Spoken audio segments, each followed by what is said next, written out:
अस्सलाम वालेकुम व्यूअर्स, मैं हूं आपका होस्ट अब्दुर्रहमान और आज डिस्कस करेंगे पाकिस्तान छोड़ने वाले 32,75,000 हमवतनों को जिन्होंने गुज़िश्ता 5 साल के दौरान हमारा मुल्क छोड़ दिया है।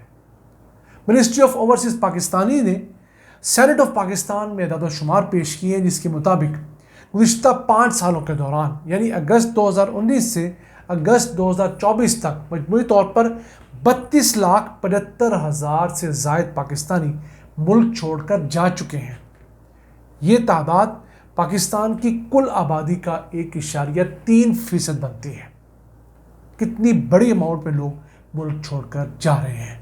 अभी ये दादोशुमार आना बाकी है कि इन जाने वालों की बड़ी तादाद पढ़े लिखे लोगों पर मुश्तमिल थी, कम पढ़े लिखे लोगों पर मुश्तमिल थी या नीम खानदान लोगों पर मुश्तमिल थी।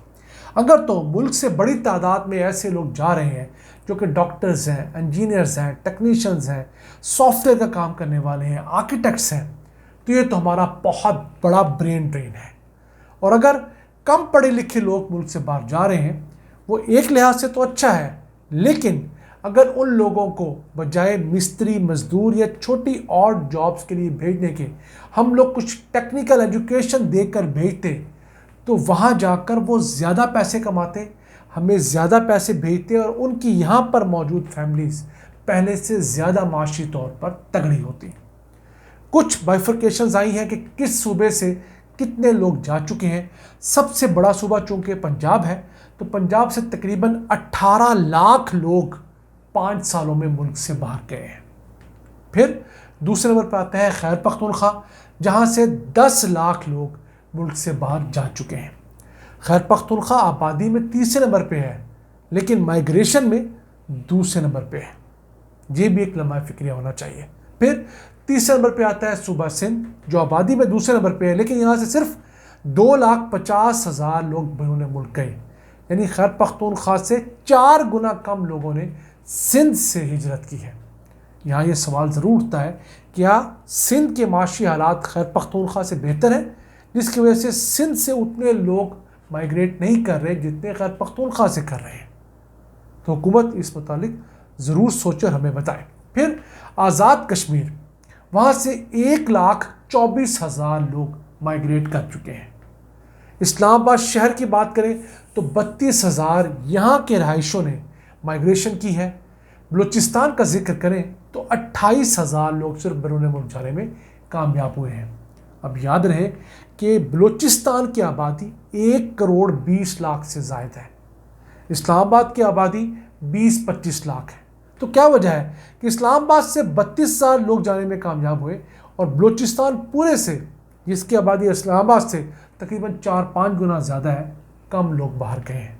इसका मतलब है कि बलूचिस्तान वालों को अपॉर्चुनिटीज़ कम मिल रही हैं बाहर जाने की। फिर अगर बात करें गिलगित बल्तिस्तान की, तो वहाँ से 5,436 अफराद बाहर गए हैं। अब ये किन मुल्कों में जा रहे हैं उसका डाटा भी भेजा गया है। सऊदीया सबसे ज़्यादा पाकिस्तानियों को वेलकम करता है, सबसे बड़ी तादाद पाकिस्तानियों की सऊदी अरब में है। तो पिछले 5 सालों में 18,29,000 पाकिस्तानी सऊदी अरब गए हैं। याद रहे, सऊदीया में ऑलरेडी तकरीबन 25 लाख पाकिस्तानी रहते हैं। इसके साथ साथ दूसरे नंबर पर जहाँ सबसे ज़्यादा पाकिस्तानी बसते हैं वो है मुत्तहिदा अरब अमारात, यूएई। वहाँ पर 7 लाख लोग मज़ीद गए हैं। इससे पहले वहाँ बसने वाले पाकिस्तानियों की तादाद तकरीबन 15 लाख के करीब है। फिर तीसरे नंबर पर जिस अरब मुल्क में सबसे ज़्यादा माइग्रेशन हुई है वो ओमान है, जहाँ 2,65,000 पाकिस्तानी पिछले 5 सालों में गए हैं। इसके बाद भी चंद अरब ममालिक हैं, लेकिन उसके फिगर्स हमें मिले नहीं, वो सेनेट की लाइब्रेरी में रखे गए हैं। फिर इसके बाद अगर हम वेस्ट के मुल्कों की बात करें तो यूके में 33,652 पाकिस्तानी जाने में कामयाब हुए हैं, जबकि अमेरिका सिर्फ 3,820 पाकिस्तानी गए हैं। तो देखिए कि जो मुल्क नेशनैलिटीज़ देते हैं वहाँ पर जाना किस कदर मुश्किल हो चुका है, और अरब ममालिक जो है वहाँ पर पाकिस्तानी फिर भी करीब होने की वजह से जा पाते हैं। यही वजह है कि पाकिस्तान में रेमिटेंसेस जो हैं वह बढ़ रही है अल्हम्दुलिल्लाह। पिछले 3 माह के अदाद-ओ-शुमार आए थे जो हमने आपसे डिस्कस किए कि हमें 8 अरब 80 करोड़ डॉलर्स मौसूल हुए हैं। अब اسی مالیاتی سال میں ہمیں ایکسپیکٹڈ ہے کہ $35 بلین اوورسیز پاکستانیوں سے موصول ہو جائیں گے۔ یہ پاکستان کی ہسٹری میں میکسیمم ہائیسٹ ریکارڈ ہوگا۔ سب سے زیادہ پیسے ہمیں حاصل ہوئے تھے 2022 کے مالیاتی سال میں، تقریباً اوورسیز پاکستانیوں نے $31-32 بلین بھجوائے تھے۔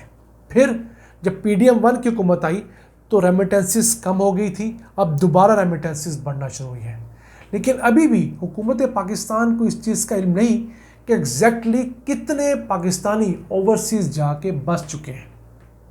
ایک تو تعداد ان لوگوں کی ہے جو پاکستان سے اپنا ID کارڈ یا نئی کاپ یا پاسپورٹ بنواتے ہیں، رینیو کرواتے ہیں، لیکن ایسے لاکھوں پاکستانی ہیں جنہیں ایسے ملکوں میں شہریت ملی جہاں پر آپ ڈوول نیشنل نہیں ہو سکتے۔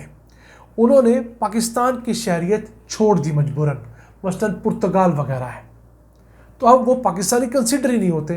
اب وہ پاکستان آئے تو انہیں اسپیشل ویزا لینا پڑتا ہے، یا وہ پراپرٹی نہیں لے سکتے، گاڑی نہیں لے سکتے، بڑے مسائل آ رہے ہیں۔ تو حکومت کو چاہیے کہ ایسے پاکستانیوں کے لیے بھی ایک ونڈو کھولے کہ وہ پاکستان آ کے پراپرٹی لے سکیں، وہ پاکستان گاڑی لے سکیں، پاکستان میں اپنے اثاثے بنا سکیں اور اپنے بہن بھائیوں کے ساتھ ویسے ہی مل سکیں جس طرح دیگر اوورسیز پاکستانی ملتے ہیں، کیونکہ انہوں نے پاکستانی جو نیشنلٹی ہے مجبوراً سرنڈر کی ہے ان ملکوں کے قوانین کی وجہ سے اپنے بہتر مستقبل کے لالچ میں۔ تو انہیں یہ اپرچونٹیز ملنی چاہیے تاکہ وہ پاکستان آ سکیں اور سموتھلی آئیں۔ پھر جو پاکستانی باہر جا کے بسے ہیں ان کے بچے جو ہیں وہ بھی تو ایک قسم کے اوورسیز پاکستانی ہوئے، ان کی تعداد لوگوں کو پتہ ہی نہیں ہے۔ 2019 میں کچھ اوورسیز پاکستانیوں نے سروے کیا، محنت کی، پتہ لگا کہ اوورسیز جو لوگ پاکستان اوریجن کے ہیں ان کی تعداد 1,20,00,000 سے زائد ہے۔ اب اس میں اگر یہ 32 لاکھ ہم ایڈ کر دیتے ہیں تو 1.5 کروڑ پاکستانی ملک سے باہر بستا ہے۔ یہ بہت بڑی تعداد ہے۔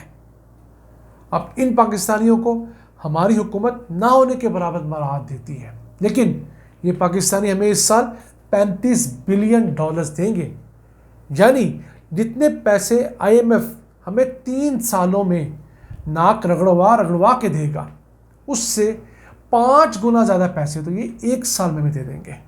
لیکن حال یہ ہے کہ ان اوورسیز پاکستانیوں کے لیے علیحدہ عدالت بننی تھی اسلام آباد میں، اس کا بل ابھی تک سینٹ آف پاکستان سے پاس نہیں ہوا، پینڈنگ پڑا ہوا ہے۔ تو ہمارے حکمرانوں کی آپ صرف پرائورٹیز دیکھ لیجئے کہ جہاں سے $35 بلین آ رہا ہے ان کو تو ہم علیحدہ عدالتیں نہیں دے رہے کہ چلے ان کا کام جلدی مکمل ہو، ان کی پراپرٹیوں پہ قبضے ختم ہو، ان کے حقوق ملے، لیکن جہاں پر اپنے مفادات ہیں، اپنی مرضی کا جج، اپنی مرضی کا چیف جسٹس لگانا ہے، وہاں پر پورا آئین تبدیل کیا جا رہا ہے۔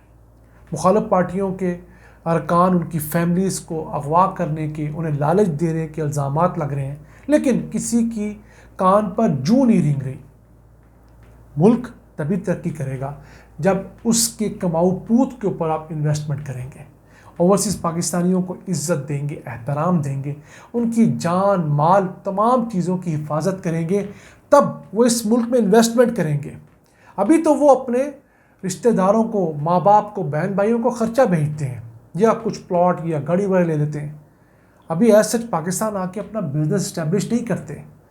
اگر آپ ان کو ایسا سیکیور ماحول دیں کہ وہ وہاں جیسا بزنس پاکستان میں بھی اسٹیبلش کریں، جس کے 10 گروسری سٹور اسپین میں ہیں، برطانیہ میں ہے، امریکہ میں ہے، وہ پاکستان میں بھی 2-4 گروسری سٹور کھولے، کوئی فاسٹ فوڈ کے اپنی چین پاکستان لانچ کرے، تو یقین کیجئے اس انویسٹمنٹ کی وجہ سے پاکستان اپنے قدموں پہ ایسا کھڑا ہوگا کہ ہمیں دنیا کے کسی ملک سے، کسی ادارے سے قرضہ لینے کی ضرورت پیش نہیں آئے گی۔ ناظرین، یہ تھا آج کا ایپیسوڈ۔ اپنے میزبان عبد الرحمان کو اجازت دیجیے۔ اللہ نگہبان۔